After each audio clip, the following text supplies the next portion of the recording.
Bom dia! Bom dia, Jaci! Bom dia, Cláudia. Bom dia para você que está nos assistindo pela live, Cláudia Queiroz, jornalista, pela live do Instagram 95FM Curitiba, e também está ouvindo a gente passeando de carro, fazendo serviços de casa ou pelo site. É muito bom estar com você e todos os dias a gente traz essa cápsula de consciência, de super consciência, para fazer você refletir sobre vários aspectos da sua vida. Hoje nós vamos abordar o tema autismo e a importância da inclusão social. Tem um menino que está fazendo muito sucesso num programa de televisão porque ele tem uma habilidade bem grande de fazer cálculos. Esse é um dos aspectos do autismo, esse excesso de foco e essa facilidade com os números.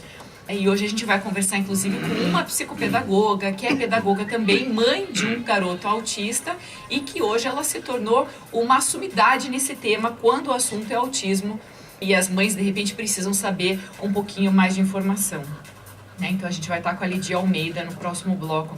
Então, existem vários mecanismos e funcionamentos cerebrais sobre essa diferença genética e que precisa, de repente, da gente desmistificar. Por isso que a gente está trazendo para a superconsciência, para que as pessoas aprendam a conviver com as diferenças e a aprender com elas, que é uma das partes mais interessantes da gente poder viver em diferenças. E somos todos diferentes. Que dá para falar mais ou menos assim.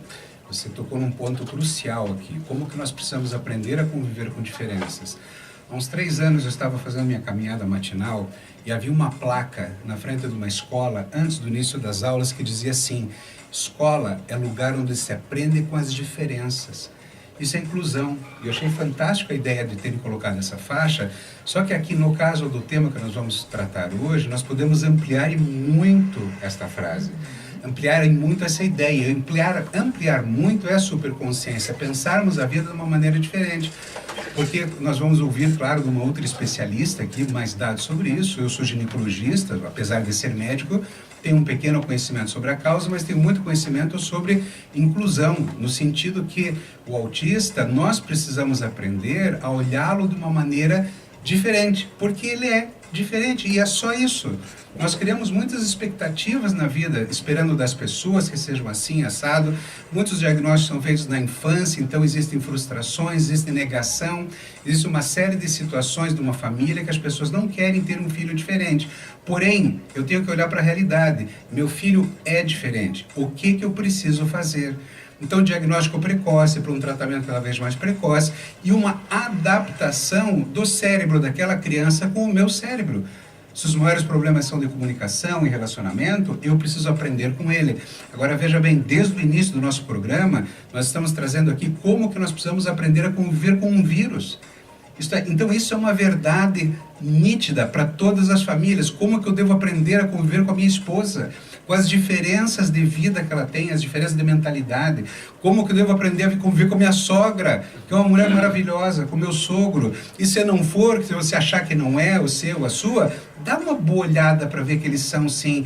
Então, se eventualmente quem está ouvindo tiver um filho autista, dá uma boa olhada pelo outro lado, não pelo lado das eventuais dificuldades que são interpretações. Dá uma olhada pelo lado maravilhoso que é ter um filho. E aí você vai poder aprender caminhos muito espetaculares de convivência e com tudo. E por isso que eu falei, eu não entendo nada sobre autismo, não é minha área. Mas saber sobre diferenças é só colocar o autista nessa lista. Como conviver com as diferenças. Eu já acho que todos nós somos diferentes. Somos mundos independentes, tentando conviver em harmonia. E quando eu era mais nova, na época de escola, da primeira infância ainda, eu estudei numa escola que era totalmente inclusiva.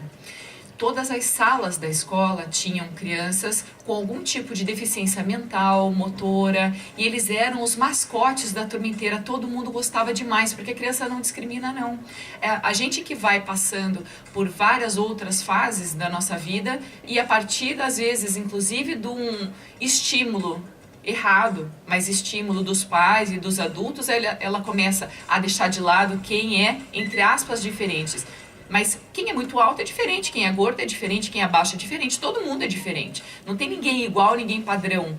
Então, imaginem que legal o dia que uma escola puder trazer o ensino para uma consciência de desenvolvimento pessoal, em que o aluno possa seguir o seu aprendizado a partir da sua habilidade e seguir um plano personalizado, ou seja, todo mundo aprendendo a conviver com as diferenças desde cedo, porque quando eles saem da escola, quando saem da faculdade, eles se deparam com um mundo em que a gente precisa respeitar quem é um pouco mais devagar e está na minha frente e às vezes está me atrapalhando. Precisa aprender com quem tem uma genialidade em determinados aspectos, sendo que eu não tenho. Então, aprender a lidar com isso é na base, mas a gente vai falar disso amanhã. O tema amanhã de educação está imperdível. Nem eu sabia, estou sabendo agora, mas adoro tudo bem. Dar furo. Ela faz isso comigo direto, mas tudo bem. Mas nós temos um cérebro e nós estamos tratando dele desde o começo da nossa conversa, desde o primeiro dia. E se nós temos um cérebro, ele se desenvolve, como todo o nosso corpo, a partir de um padrão genético. E esse padrão genético tem conformações específicas para cada um de nós. Nós somos diferentes, eu já disse aqui, mesmo gêmeos univitilínicos são diferentes. Agora, existem questões ambientais, questões de poluição, questões outras, alimentação, existem uma série de questões que precisam ser cuidadas. Então, as grávidas, elas têm situações que a gente muitas vezes não tem nem como evitar. Patologias importantes que podem trazer situações, isso em termos estatísticos, algumas crianças podem depois desenvolver autismo, ou outras síndromes, e a gama é tão variável que nós precisamos estar atentos. E essa atenção, claro que a especialista vai nos passar exatamente esses aspectos, mas eu vou insistir aqui apenas nas diferenças. Porque como eu digo que a genética, o código genético tem como se fosse uma receita de bolo. Ela vai montar as estruturas químicas do nosso corpo, do nosso cérebro, de acordo com uma receita. E essa receita, e se faltar um tempero, e se faltar um pouquinho, ou foi colocado um pouquinho mais de sal, um pouquinho menos de sal, um outro tempero, vai dar diferença no sabor. E os nossos filhos são maravilhosos, apenas têm sabores diferentes. Então, às vezes, inclusive, você pode descobrir naquele bolo que desandou, saiu totalmente do aspecto e da formulação que foi prevista por você, que chama-se expectativa. A gente tem uma expectativa de um filho, que é isso e aquilo, e no fim não é. Então tenha amor, pega o amor do teu coração, tira esse susto que levou por o bolo ter desandado, e você vai ver que ele não desandou, ele se transformou numa criação maior que Deus te deu de presente, para você aprender a crescer junto com ele, aprender a ter mais tolerância, mais resiliência, mais paciência, compreender que as pessoas que estão no mundo, quando olham um bolo que desandou, elas estão fechadas no seu padrão, e elas vão olhar para o bolo e falar, nossa, desandou. Então, quando eu estiver com meu filho, eventualmente com autismo, num elevador, e ele tiver dificuldade de conversar com as pessoas que estão do lado, quando perguntam o nome, quando perguntam a idade, tentam conversar com ele, e ele tem certo desconforto, isso é natural, aprenda estratégias, e a especialista com certeza falará alguma coisa sobre isso, aprenda as estratégias de como conviver com seu filho também em sociedade. Então, olha o nível de crescimento que você pode ter enquanto pessoa humana na relação dentro de casa, na relação com o marido, com os outros irmãos, eventualmente, que não tenham a mesma síndrome, e na relação com o vizinho, com as pessoas fora de casa. E nós vamos amar os nossos filhos para o resto da nossa vida. Eu acho que independente de qualquer tipo de diferença genética, nem todo mundo gosta de conversar, no elevador especialmente. Mas assim, a gente não é uma necessidade fazer com que o filho seja comunicativo. A gente tem que, através das habilidades e das dificuldades, criar um ambiente seguro que estimule ele a ser a melhor versão dele mesmo. Eu bato papo. Quando é criança, eu bato papo mesmo no elevador. Tem no meu consultório, no 14º andar, um consultório de otorrino pediátrico. Então, eu estou sempre descendo e subindo com crianças, muitas crianças com síndrome de Down, que atendem no fonoaudiólogo, e muitas crianças com patologias. Eu adoro conversar e rir, brincar com os pais, e aquela interação é maravilhosa. Então, gente, vamos pôr isso no coração, vamos sorrir mais, vamos rir mais, vamos ser mais felizes, em qualquer circunstância. Isso é a cápsula da superconsciência que a gente traz para vocês diariamente. Vejam como a superconsciência, ela pode ser usada em qualquer aspecto da vida. A gente já falou aqui de relacionamento, a gente já vai falar de educação, a gente já falou de tantos outros assuntos, né? Da importância da gente se movimentar, da gente não ficar preso nos medos com essa quarentena. Quer dizer, tem tanta coisa para a gente avançar numa outra maneira de pensar e de agir que vai fazer com que a gente cresça e que a gente passe um pouquinho daquele super controle. Ninguém mais precisa controlar nada na vida. A gente pode respirar fundo e deixar fluir, sabe? Nós não temos o controle e não precisamos controlar. Mas isso a é sensação, né? As pessoas gostariam que as coisas fossem desse jeito.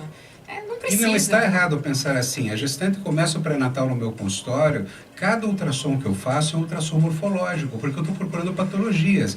Mas para quê? Para que aquilo que possa eventualmente encontrar e ser tratado, tratar, e aquilo que eventualmente não possa ser tratado e eu acabar encontrando. Quantas pacientes minhas que às vezes encontram síndrome de Down, são situações realmente que a gente detecta durante o pré-natal, e você consegue ter o pré-natal inteiro para trabalhar aquele coração dos pais, e a criança é maravilhosamente recebida com largos sorrisos de toda a família.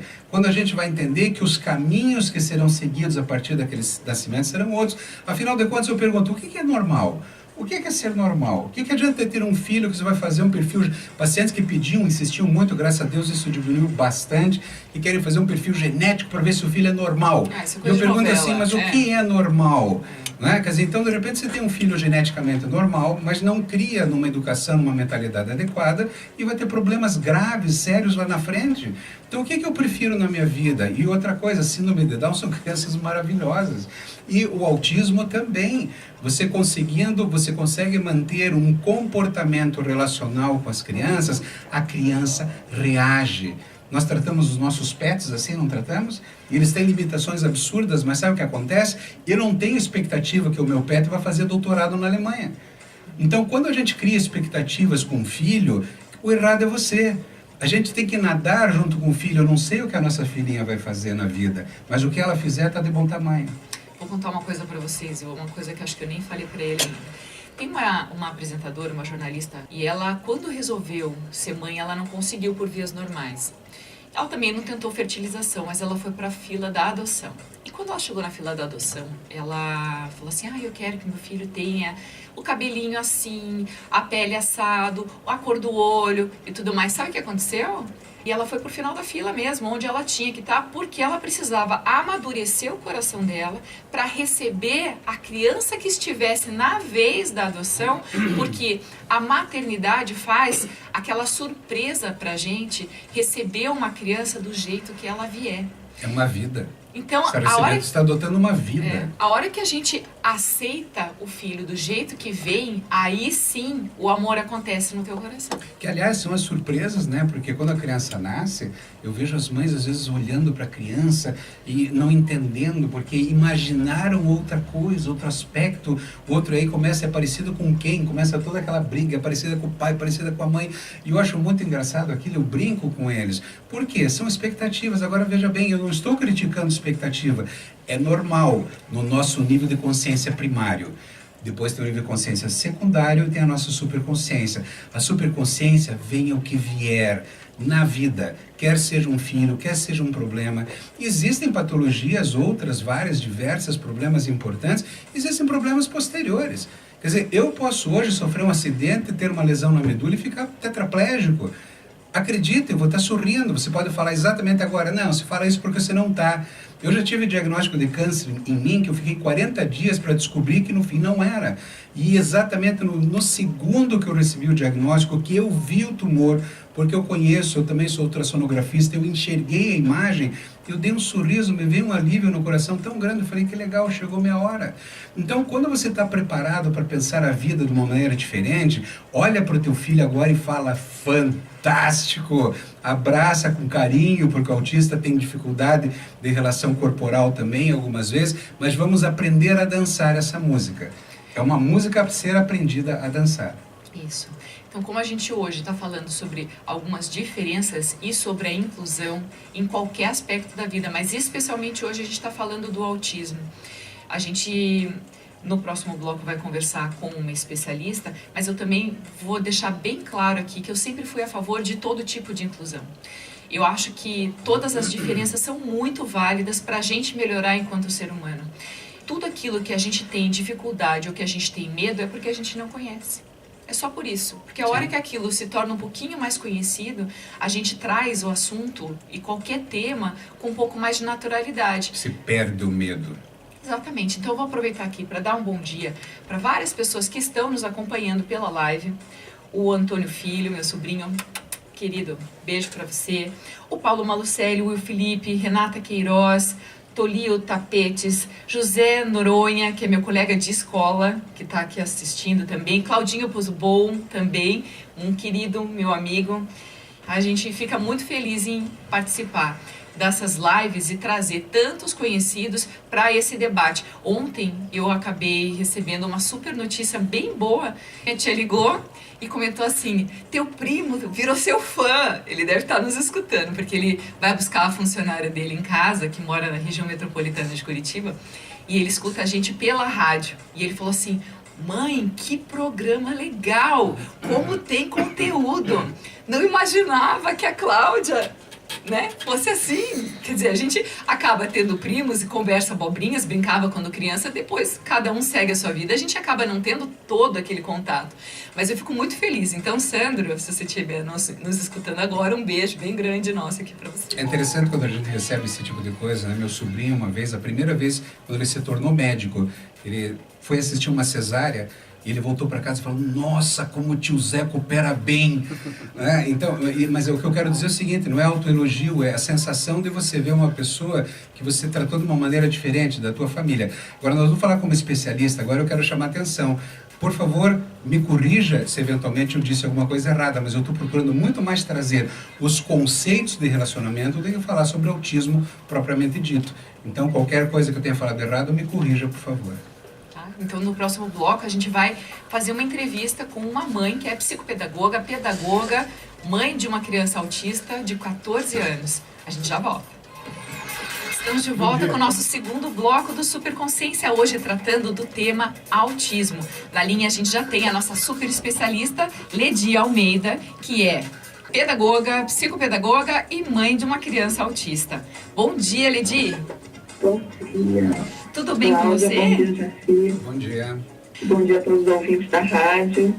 Obrigada pelo convite. Nossa, é uma satisfação poder falar com você aqui no programa também. Eu queria que você contasse pra gente, e quero também aproveitar para os nossos ouvintes que estão nos escutando e que têm, de repente, algum tipo de dúvida sobre isso, que mandem no WhatsApp da rádio 92589895 ou aqui na live do Face, Cláudia Queiroz, jornalista, que eu consigo ver e já pergunto para ela. Vamos aproveitar esse momento que a gente tem uma pessoa que entende bastante sobre esse assunto.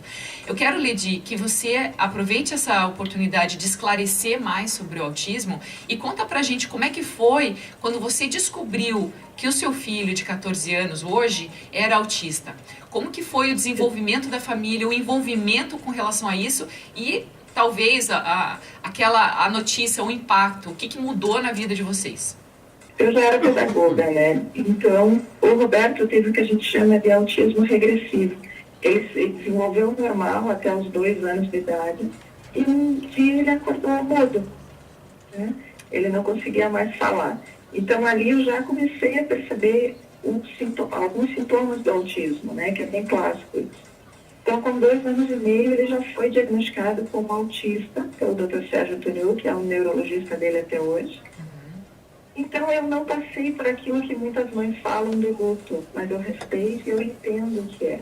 Eu acho que por eu ser profissional da área, era um pouco mais tranquilo, digamos assim, né? Então, ali o Roberto já iniciou todas as terapias, nós optamos por ele fazer as terapias, naquela época não era obrigatório ir para a educação infantil, podia entrar só direto no 1º ano, então o Roberto só entrou no 1º ano na escola regular. Mas, até hoje, ele é um autista com 14 anos de idade, com autismo seletivo, então ele só fala quando ele quer, com quem ele quer, é um pouco complicado. Mas é possível, eu estava ouvindo vocês antes, vendo o Dr. Jaci falar, e eu me identifiquei muito com ele. Porque o que as pessoas precisam entender é a relação humana, entender que existe o diferente e que é possível conviver, né? E que muitas características do autismo não irão mudar, né? Eu jamais vou esperar que meu filho seja um palestrante, porque ele não será. Mas ele pode ser um excelente técnico. Exatamente. Então, quando as pessoas começam a entender essas especificidades do autismo, fica mais fácil de conviver e fica mais fácil para eles estarem inseridos na sociedade. Porque muitas questões sensoriais que causam desconforto neles, né? A dificuldade de estar no meio da sociedade, de estar numa escola, de estar num shopping, numa festa, num jogo de futebol, enfim, por conta dessa desorganização que acontece em vários níveis, digamos assim, para eles, né? É a questão auditiva, tato, olfato, então tudo. Eles são crianças que têm essa dificuldade de comunicabilidade, porém essa genialidade com relação a decorar coisas, nomes, a fazer esses cálculos, como eu comecei o programa comentando desse menino que está ficando famoso no Brasil, num programa de cálculos e tudo mais, que consegue aquilo que, poxa vida, as pessoas super inteligentes também não conseguem, precisam de um suporte e eles têm facilidade. Quer dizer, se a gente souber olhar para essas diferenças com uma certa admiração, isso virou um superpoder.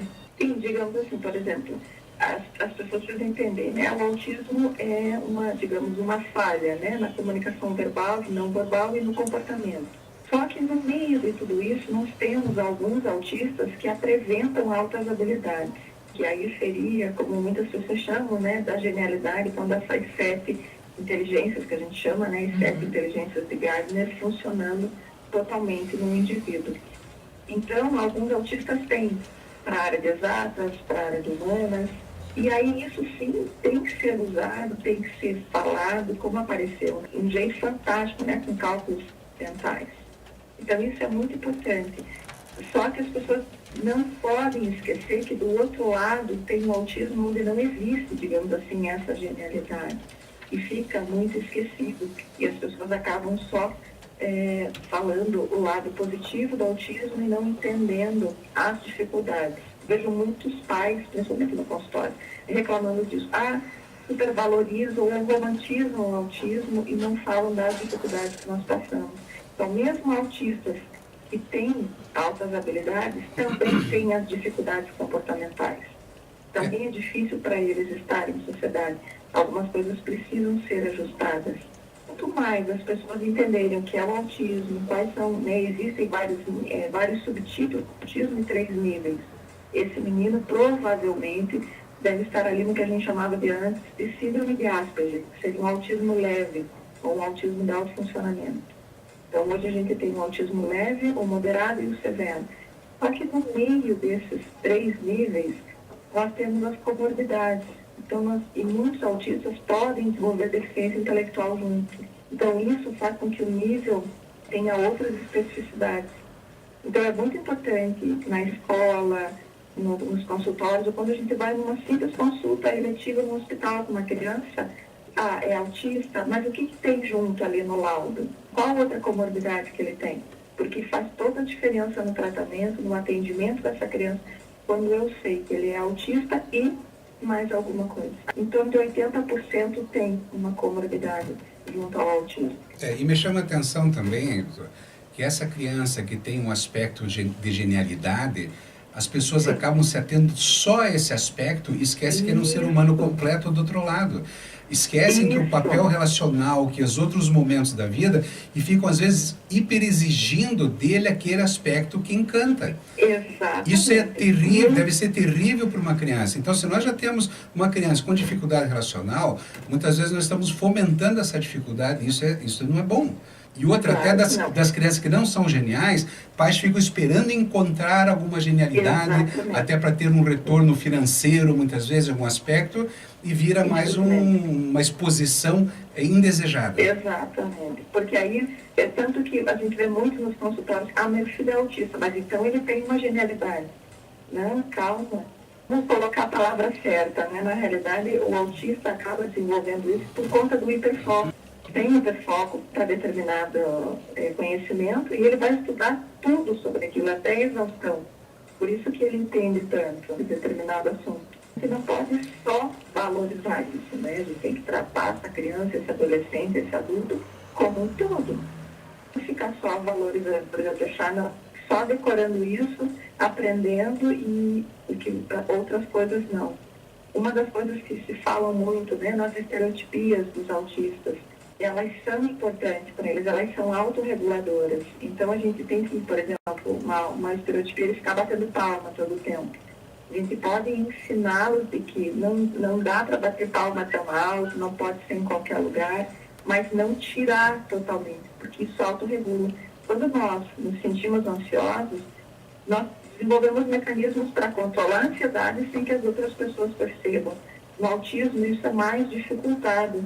Então, ele acaba usando o corpo, né? Ou fica girando, ou fica pulando. Tem os flips, né? Que são o movimento das mãos. Ou fica dando gritinhos, ou vem a écola ali. Então, isso a gente precisa ensiná-los em consultório, em terapia, para que dá para diminuir a intensidade, mas não retirar totalmente, porque ele precisa disso para se acalmar. Por exemplo, quando eu estou passeando no shopping com meu filho, a luz do shopping, o barulho das pessoas andando, o barulho das pessoas piscando, que a gente nem pensa em ouvir, né? Em piscar dos olhos, isso para eles é tudo ao mesmo tempo.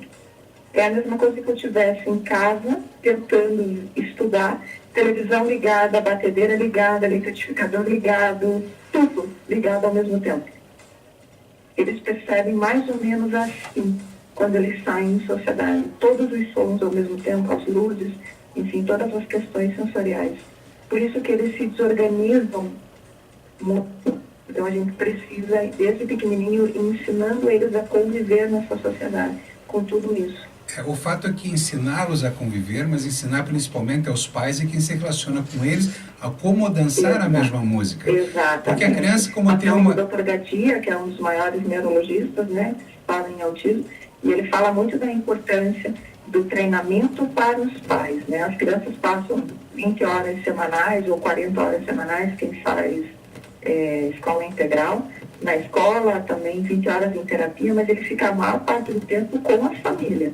Então, esse familiar tem que saber como lidar, né, quais são as intervenções adequadas e lembrando, cada autista é único, não tem uma receita de bolo. E tem vários níveis também, né? Assim, eu fiz isso para aquele autista, deu certo, agora eu vou fazer com outro. Não. Cada um, igual como todo indivíduo, e no autismo principalmente. Por exemplo, aqueles sintomas, né, que falam, ele não tem medo do perigo, ele não abraça, ele não beija. Isso não é em todos. Nós temos autistas que abraçam, não tem problema com o toque. Então, sabe, existem também muitos mitos. Eu vejo que muitas pessoas nem chegam perto dos autistas, às vezes, porque têm medo. Não, você chega e você pergunta, posso dar um abraço? Se ele não tiver problema, ou ele vai responder, se ele tiver uma boa verbalização, ou ele vai sinalizar a cabeça com algum gesto que ele pode. Que você pode, né? Porque não deixa de ser uma invasão, né? Alguém chegar para abraçar é um estranho. Até pra gente é esquisito. Pro autista, não é? Nossa, vem me abraçar, não vem não. Nós temos um filtro. É claro. Que permite. Claro. Não há esse filtro, né? Não gosto, não gosto. A gente sabe que existem vários níveis de autismo também, mas as crianças, elas sofrem quando elas não são entendidas, por isso que elas às vezes entram em surto?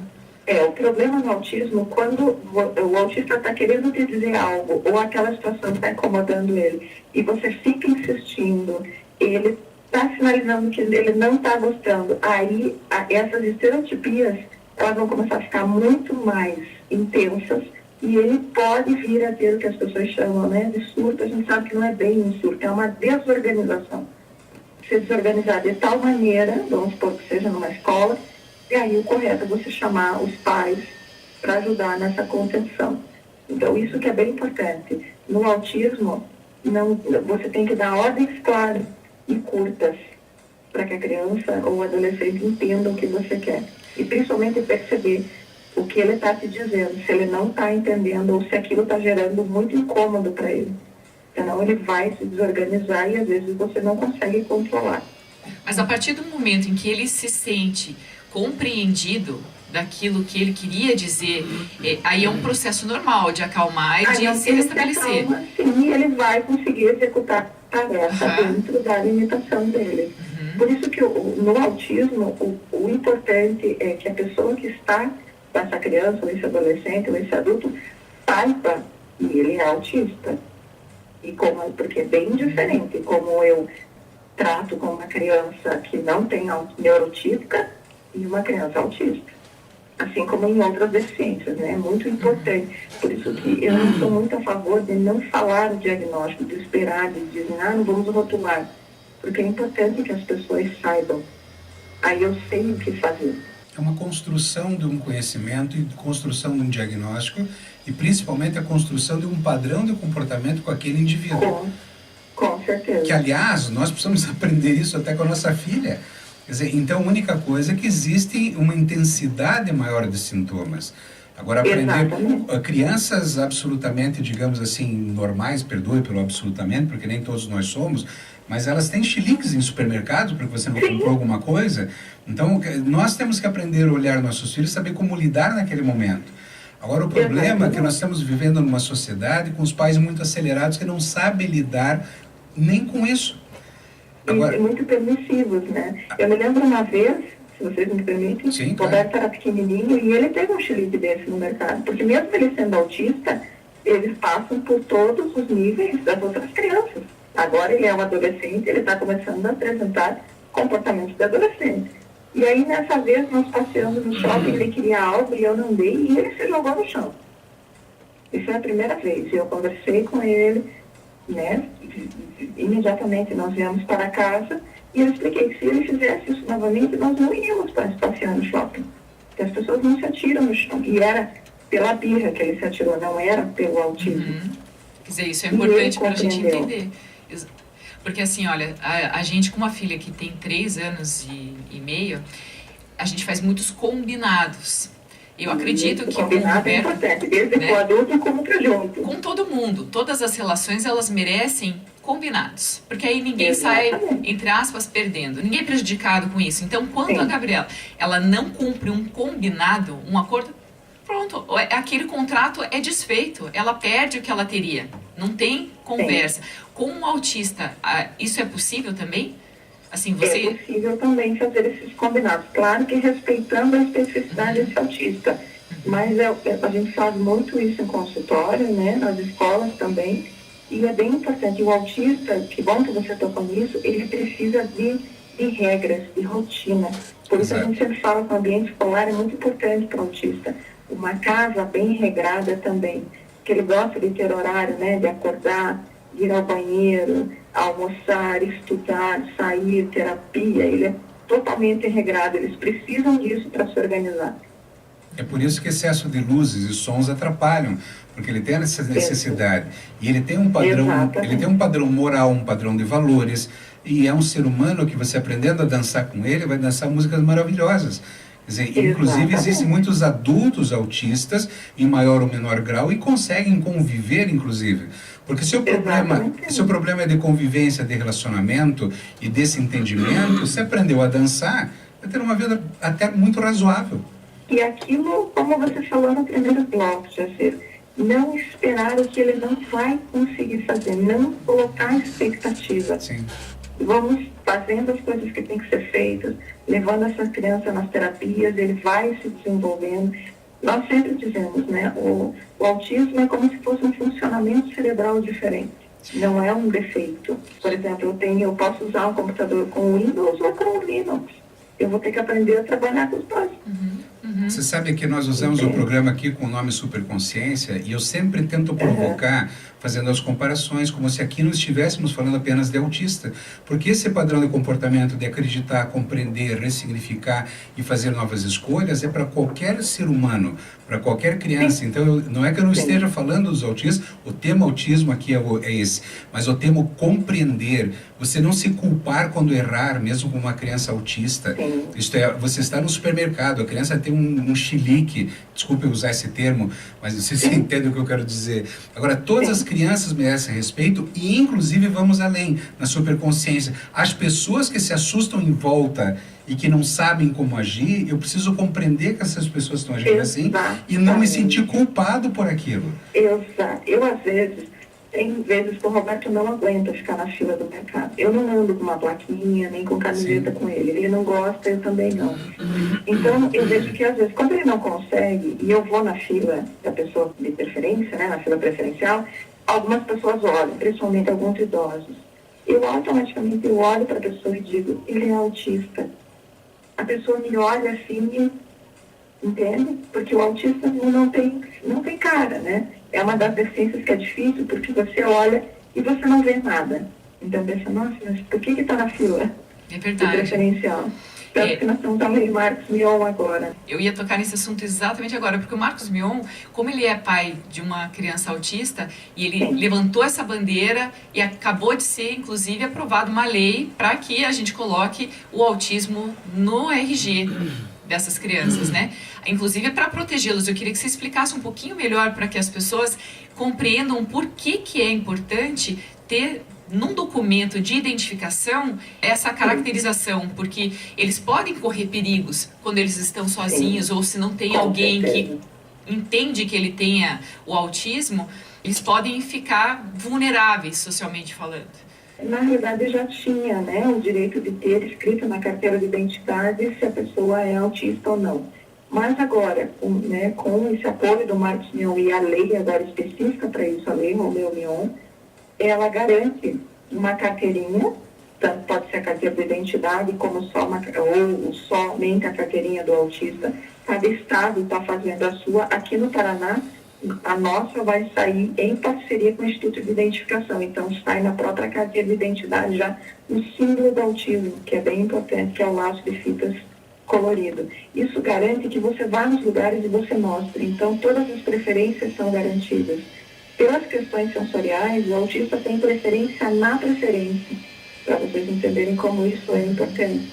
Porque, por exemplo, um autista adulto que está andando na rua, e vamos supor que ele esteja num local onde tenha alguma abordagem da polícia, e esse policial não saiba, e ele vai responder de maneira, digamos assim, esquizoide essa abordagem da polícia, isso pode ser muito perigoso. E se o policial pega a carteira de identidade e já vê que é autista, ele vai entender por que ele não responde a fala adequadamente ou por que ele pode ter algum trejeito estranho. Então, tanto que a grande preocupação dos pais é isso, né? Quando nossos filhos crescem, como que eles vão andar sozinhos na rua? Como que as pessoas vão entender, de repente, se eles entram numa desorganização? Então, é bem importante isso na carteira de identidade. Até vamos supor que aconteça um acidente ou algo. Tanto que antes a gente já usava algumas plaquinhas, algum método de identificação, mas ter na carteira de identidade é muito importante. Lidy, eu preciso fazer uma última pergunta antes do intervalo para você, porque você acabou virando uma super especialista nesse tema quando seu filho foi diagnosticado. Logo que ele foi diagnosticado autista, você acabou tendo muito mais gente procurando você para fazer algum tipo de atendimento e para esclarecer esses temas. Então, assim, a gente pode dizer que isso também, você como profissional, você até teve um upgrade, quer dizer, o autismo na sua vida foi um presente de Deus. Eu já era profissional da área da educação especial, né, mas não focada no autismo. Hoje, no meu consultório, nas palestras, em todos os lugares que eu vou, meu foco é somente o autismo, né? Eu não falo mais das outras deficiências ou das outras dificuldades. Então, eu sempre vi e entendo até hoje o Roberto como um presente de Deus. Ele é meu filho. Se o Roberto fosse diferente, não seria ele. Isso aí, então, isso é maravilhoso. Eu não fico prospectando nada. Ele é do jeito que ele tinha que ser. E ele, né, as dificuldades que aparecem, a gente tenta fazer com que elas sejam menores o possível para que ele se desenvolva. Eu sempre digo, né, nas minhas redes sociais, se for preciso, eu mudo o mundo para que o Roberto continue estudando. Ele está no 9º ano de ensino regular, ele sonha em ser engenheiro mecânico. E eu fiz a inscrição do Enem pela primeira vez, está numa felicidade.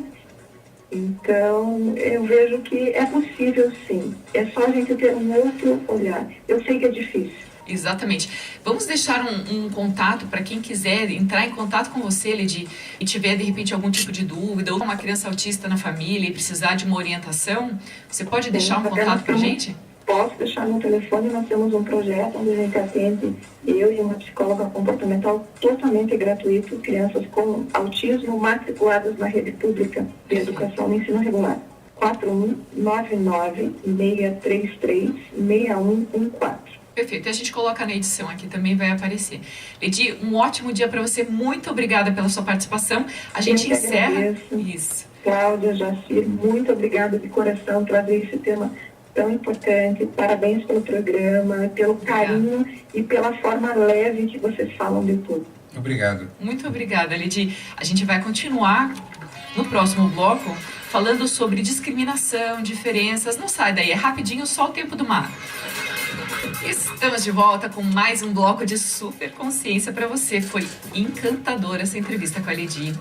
Eu acho que trouxe bastante informação aqui pra gente de autismo, coisas que eu também não sabia e eu adoro saber das coisas.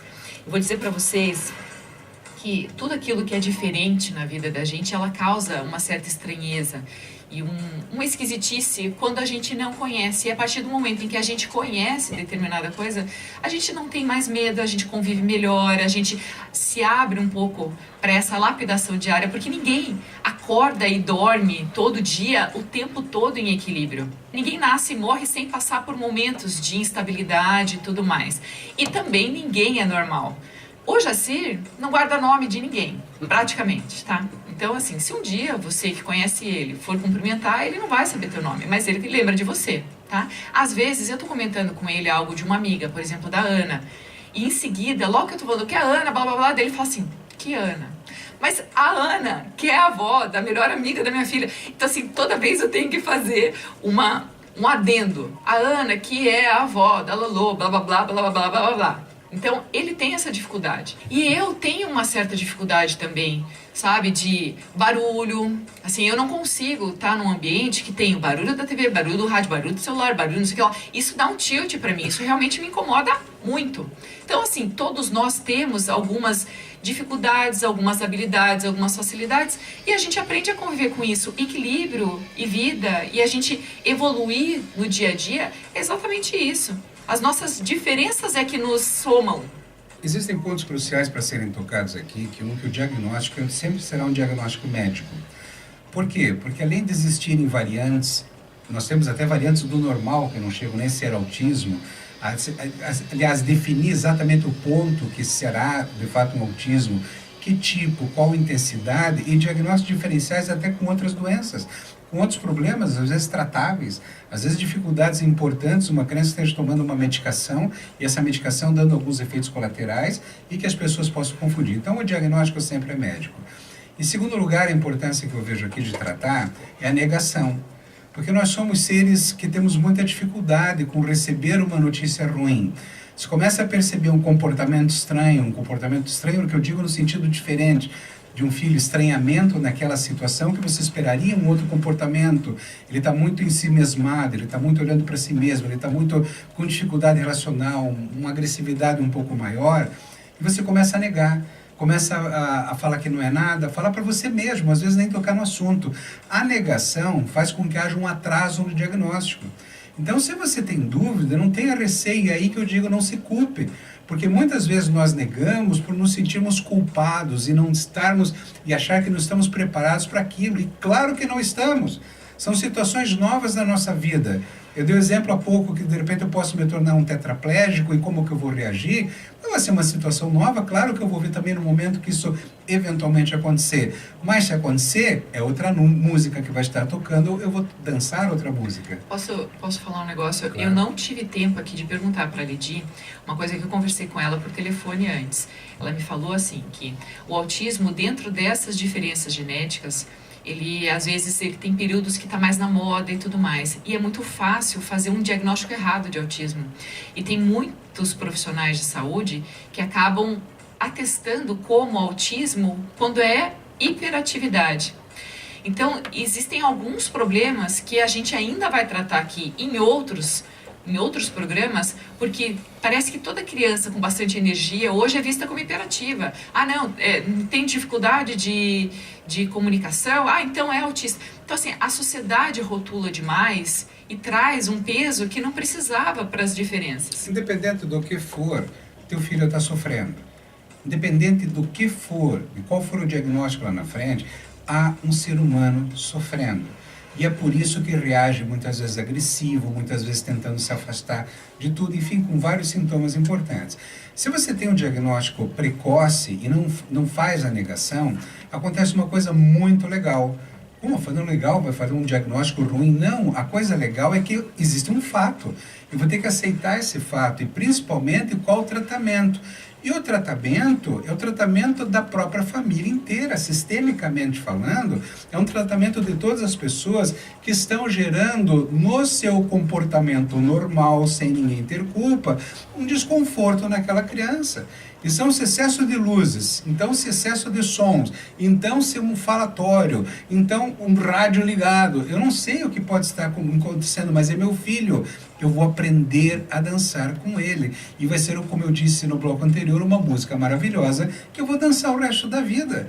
Eu vou ter que compreender as pessoas que estão ali na sociedade vivenciando isso. Agora, é muito legal a gente estar falando isso também, que quando você, que não tem o problema, topar com uma família, uma mãe, com uma criança autista, ou mesmo mais idoso, até idoso, pessoas mais velhas com autismo, você agora já é outro ser humano.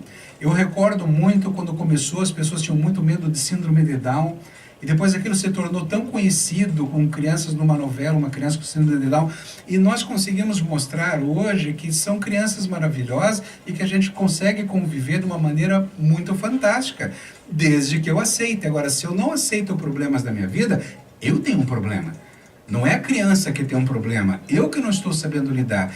Então, como você falou de colocar na identidade, eu acho importante, eu acho que a nossa polícia é muito bem treinada, com certeza elas já sabem disso. Agora, claro, ter na identidade, isso é um facilitador muito importante. Mas deixa eu te contar, que teve uma operação de polícia esses dias, sim, que eles deram uma voz que era para parar o carro e a pessoa que estava dirigindo era surda e levou tiro. Claro, acabou não acontecendo algo pior, mas o policial não tem bola de cristal, não tem como identificar tudo. Normal, então, assim, a gente precisa identificar determinadas situações para atenuar esse tipo de ação, porque existe uma regra geral, existe um comportamento geral que eles colocam, eles não estão buscando exceções quando estão fazendo Onde eu quero chegar é que o meu sonho com a superconsciência é que a gente alcance uma sociedade na qual nós dois, eu e você, vamos estar no supermercado vendo uma mulher sofrendo angustiada, um filho tendo uma crise, e a gente se aproximar dela e perguntar assim, podemos ajudar? De que maneira podemos ajudar? E não simplesmente nós, como algumas pessoas, criticando aquela situação que está acontecendo. Nós precisamos ter mais empatia, precisamos ter mais Deus no coração, precisamos ser mais humanos, para entender que quando nós estivermos com dificuldade, que lindo seria alguém chegar para mim e perguntar, posso te ajudar? Essa sociedade que eu quero. Estar sim o nome na identidade, um problema que eu tenho, uma doença crônica grave, um mal que eu possa ter, uma parada cardíaca de repente, tudo isso é louvável. E são estratégias organizacionais de uma sociedade bem estruturada, uma sociedade madura. A sociedade infantil vai continuar brigando nas mídias sociais, cada um dando uma opinião. Uma sociedade madura vai ser mais humilde, vai ter uma humildade moral para poder conviver cada vez melhor. Empatia é uma palavra-chave, eu já ia até inclusive falar disso, porque não importa uma diferença genética ou uma intolerância à lactose. Quer dizer, uma empatia na família, com algo que a gente prepara para alguém que vem almoçar e que de repente não pode comer derivados de leite ou, de repente, as proteínas porque tem uma alergia, para mim é a mesma importância de repente, baixar a luz para eu receber um amiguinho da minha filha que tem autismo. Eu vou me sentir muito feliz o dia que a gente tiver uma criança autista convivendo dentro da nossa casa, se sentindo segura com isso, né? Que não seja só o ambiente dele de casa, com a mãe, mas que tenha um ambiente de escola que favoreça essa inclusão de verdade.